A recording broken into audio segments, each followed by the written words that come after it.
Non veg పచ్చళ్ళే కాదండోయ్, veg పచ్చళ్ళు కూడా తినేవాళ్ళు ఉంటారు. మేము వెజ్ తినమనుకుంటున్నారా? మేము కూడా తింటామండి అంటారా? మరి అయితే ఇంకెందుకు, ఎంతో రుచికరమైన ములక్కాయ పచ్చడి ప్రిపరేషన్ చూసేద్దాం. దీనికోసం నేను ఒక 1/2 కేజీ కండగల ములక్కాయలు తీసుకున్నాను.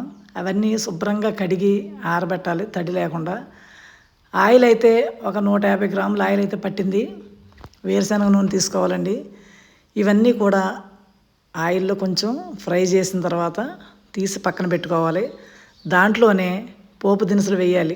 జీలకర్ర, వెల్లుల్లిపాయలు, ఎండుమిర్చి, కరివేపాకు ఇవన్నీ వేసిన తర్వాత పోపు కొద్దిగా వేగిన తర్వాత అందులో ముందుగా నానబెట్టుకున్న చింతపండు గుజ్జు వేసి ఆయిల్ మొత్తం సపరేట్ అయ్యేలాగా చూడాలి. అప్పుడే పచ్చడి పాడవకుండా నిల్వ ఉంటుంది. ఈ మిశ్రమాన్ని పక్కన పెట్టి చల్లారనివ్వాలి. తర్వాత బాండీలో ఒక 50 గ్రామ్స్ మెంతులు వేసి వాటిని బాగా ఫ్రై చేయాలి. కొంచెం రోస్టే చేయాలి. నేనైతే ఇందులో ఓన్లీ మెంతిపిండి మాత్రమే వేస్తున్నాను, ఆవపిండి అయితే వేయలేదు. ఇప్పుడు ప్రిపరేషన్ ఏంటో చూద్దాం. మనం చల్లార్చి పెట్టుకున్న ఈ మిశ్రమంలో ములక్కాయ ముక్కలు, అలాగే 150 గ్రాముల కారం అయితే పట్టింది. గ్రేవీ కావాలి కదా. సాల్ట్ అయితే ఒక 100 గ్రామ్స్ వేసుకోవాలి. అది కూడా ఒక్కసారి వేసుకోకుండా చూసుకుని వేసుకోండి.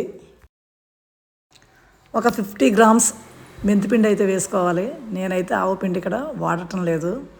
ఈ మిశ్రమాన్ని అంతా బాగా కలిపి ఒక ప్లాస్టిక్ బౌల్లో కానీ లేదా ఒక గాజు సీసాలో కానీ భద్రపరుచుకుని 3వ రోజు పచ్చడిని మొత్తం బాగా కలపాలి. కలిపి ఫ్రిడ్జ్లో పెట్టుకుంటే 3 months వరకు నిల్వ ఉంటుంది. ఈ వీడియో కనుక నచ్చినట్లయితే ప్లీజ్ లైక్ చేయండి, షేర్ చేయండి.